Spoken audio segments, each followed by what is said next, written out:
so now we've got our mature mRNA, and the mature mRNA is going to leave the nucleus and go out into the cytoplasm. And what you see here, we're going to see here is an animation of translation, which is up next. So what we have here on the left-hand side is that mature mRNA strand. So it's left the nucleus, and now we're getting ready for translation to occur. And we have our ribosomal subunits here and here, and we have our tRNA molecule, and this tRNA is kind of like the one that we've drawn in class with the anticodon down in this end, and you have your amino acid up on this end. So these are the amino acids without the tRNA to them, and we're just going to replenish the tRNA with those amino acids as we go through. Okay, so what we have here is that complex in place. So both of the ribosomal subunits have attached. We have our tRNA, and we're showing the tRNA matching with the codon. So we have a codon here and our anticodon here. And we have our amino acid, which in this case is methionine, because this is going to be our start codon. This is our methionine here. And notice that we are attaching that first tRNA onto the P site. Right? We're not attaching it onto the A site like we will all the others. So the first tRNA with the this opposite of the start codon starts on that P site. So what we're going to see here as it goes on now is that the next one is going to attach onto the A site. And this is where we get into the elongation of the amino acids. So the first one attaches at the P, all the subsequent ones are going to attach onto the A. So what we're going to get as we go through the line, you saw here that this tRNA gave up the methionine amino acid to this tRNA. This tRNA, as the ribosome moves down in the 5' to 3' direction, the one that was in the A that we just added moves down to the P. And now we're going to add a new one to the A. In class we talked about the E site, which would be down here. And the E site is just when those, the site where the tRNA are actually released. So the E stands for exit. So we're going to go down the line, and we're going to continue to add our different amino acids.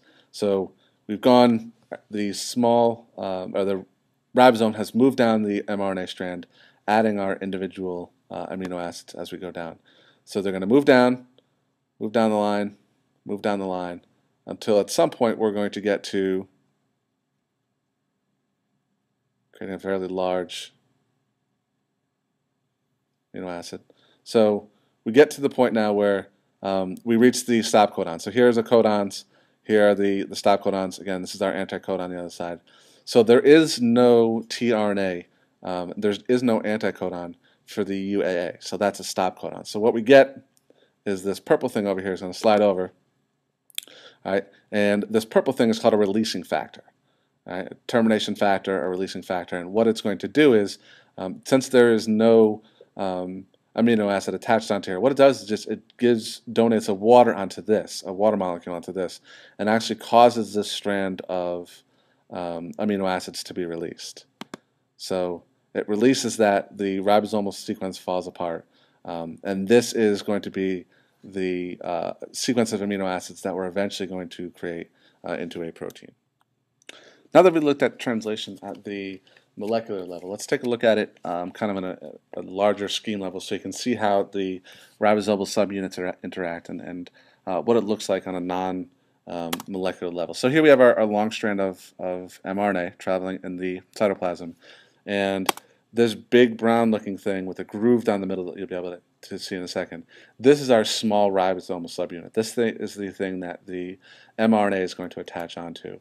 So again, there's the groove that we're looking for, and our small ribosomal subunit attaches onto that, and it's going to start moving down. And what you see here, moving into screen, this is a tRNA, a transfer RNA molecule. The green piece on the end is the amino acid, and the anticodon is this piece here. So we have our attachment. All right, so this on the mRNA strand is going to be the AUG, our start codon. This tRNA obviously is going to cancel or carry methionine. And once that first tRNA attaches on, once it finds the start codon, what we are sliding into place here, obviously this large piece is the large ribosomal subunit. So it doesn't actually enter the ribosome. The ribosome is not something that has an indoor and outdoor. It's just all connected together. So here we see the tRNA with our amino acid attached onto it.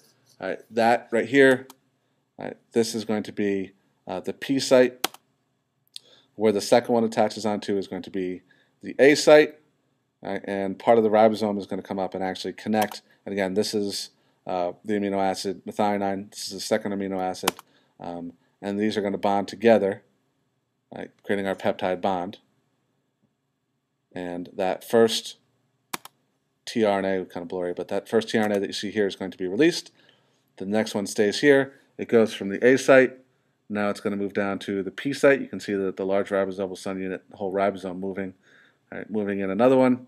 This is going to attach onto the A site, showing you the anticodon bonding to the codon, showing you the amino acid chain being attached together. And this is kind of the thing in fast forward. These are the tRNA coming in, the tRNA going out. Notice that the tRNA coming in have the amino acids attached onto them. These don't, and this is our chain of amino acids coming off. And this is how we're going to create a sequence of amino acids. And this is, again, in a little better version of the big scale.